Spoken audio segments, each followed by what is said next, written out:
It started on one of those nights when the city lights couldn't hide the loneliness behind them.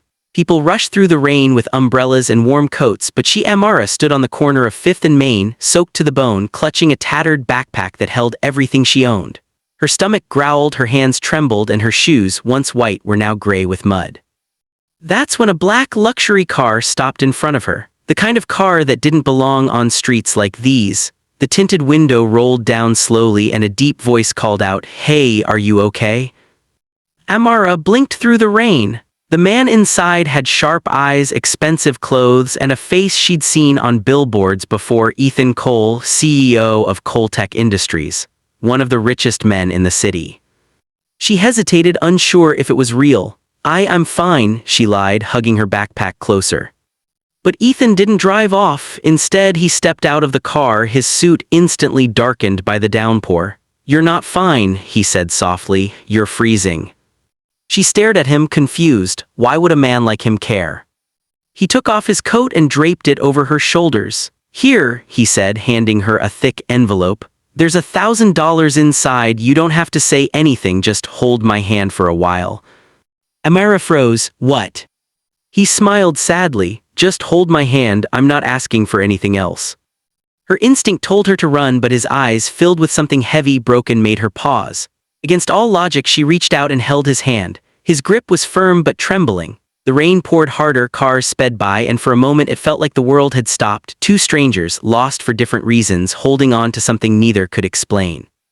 She didn't know it yet, but that touch would change both their lives forever. Ethan Cole wasn't a man used to being vulnerable. He had built his empire from nothing, clawed his way up with sleepless nights and ruthless ambition. To the world he was power, success, control, but to himself he was a hollow echo of the man he used to be. His wife had died 3 years ago, cancer, fast and cruel. Since then he'd lived like a machine, no laughter, no warmth, just board meetings and billion-dollar contracts. The night he met Amara, he'd been driving aimlessly after visiting his wife's grave. The loneliness had become unbearable. He didn't want company, he just didn't want to feel invisible anymore. And then there she was. A girl too young to be that broken, too brave to ask for help. Something about her made him stop. Maybe it was the way her eyes held quiet pain, or the way she tried to smile despite shivering in the cold. They sat in the car after that moment, neither speaking for a while. The heater hummed softly and Amara stared out the window as if afraid to breathe too loud. Ethan finally said, "You don't have to stay, I just didn't want to be alone tonight." Amara's voice was small but steady. "Neither did I." He drove her to a diner. They shared coffee, she held the cup like it was treasure and talked like strangers who somehow already knew each other's silence. Amara told him she'd been trying to get a job, but no one would hire her without an address or ID. She'd been sleeping at the bus station for 2 weeks after being evicted. Her mother had died the year before and she had no one else. Ethan listened, really listened. For the first time in years, he wasn't a CEO or a businessman. He was just a man, and she was the first person who didn't treat him like a title. Before they parted that night, he said, "Tomorrow morning, come to this address." He scribbled something on a napkin, "Tell them I sent you." She looked down. Coltech Industries, the biggest tech company in the city. Amara's breath hitched. "But why me?" He smiled faintly, "Because you held my hand when no one else would." The next morning, Amara almost didn't go. She convinced herself it was a joke, a dream, or maybe a test. But hunger and hope are stronger than doubt. So she walked into the shining glass building of Coltech with her old clothes and a trembling heart. The receptionist blinked in surprise, but one phone call later, Amara was led upstairs to a small office.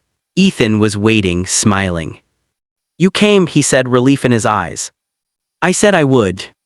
He offered her a job not as charity but as an assistant in the community outreach department. "You'll be helping with youth programs. We need people who understand struggle." Amara's eyes filled with tears. "I don't know if I can."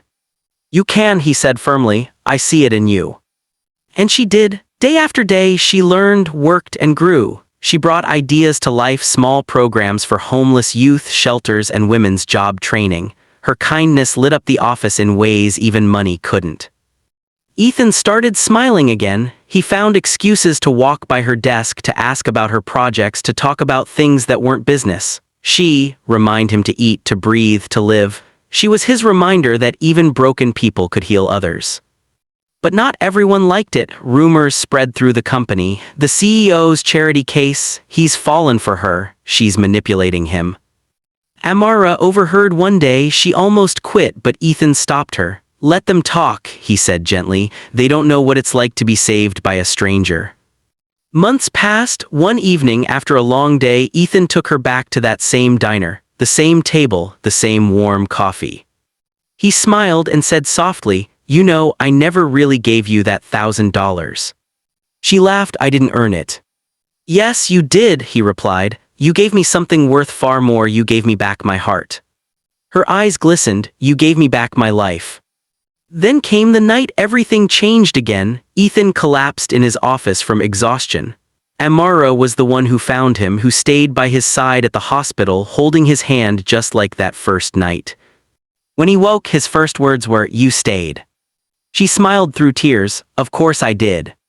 He reached for her hand again and whispered, "Here, $1,000, just hold my hand."